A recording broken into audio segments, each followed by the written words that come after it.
Lily Allen's first album in 7 years is out, and it's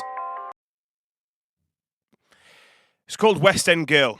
Now, it's a interesting album. I think actually the first thing I want to say about this album is, despite the way it's being presented, and despite some of the discourse around the record already, I found it an incredibly sad album. It's really quite devastating. Talking purely on the music to begin with, it does have a lot of typical Lily Allen tropes, whether it comes to her lyricism or structures. It isn't new territory for Allen to do this, but there is obviously quite a heavy use of auto-tune, very deliberately, like a stylistic choice.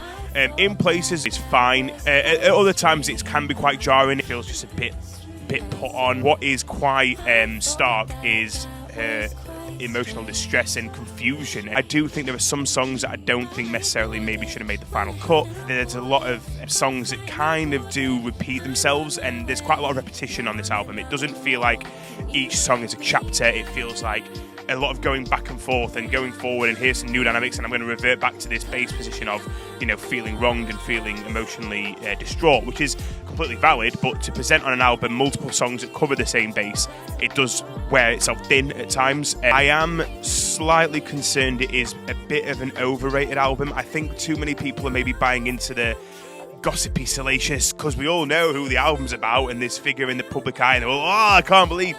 And I don't think, one, that's the point of the album, and two, I don't think that then makes the album a better piece of work. It does feel incredibly therapeutic, which I think is, again, an important thing, and I quite admire Lily Allen for that. It does feel like an album for herself that she's sharing with us, which I quite like, and I think that is, an artistic accomplishment, because it does translate quite well. There are lots of great tracks on this album. I think Pussy Palace, Ruminating, as well as the two closing tracks, to address the sort of contradictory elements of Allen as a character and as a narrator on this record compared to what most people know about her in the public eye, her confessions of adultery. One, I don't think it's a self-sympathetic record, and two, I did go back and listen to her previous album, No Shame, from 2018, and there's a really, really gorgeous song on there that I think actually really brought whole and really nullified my aspersions about Allen and her character, and that is the song Everything to Feel Something. I would really strongly recommend that people, after listening to this album,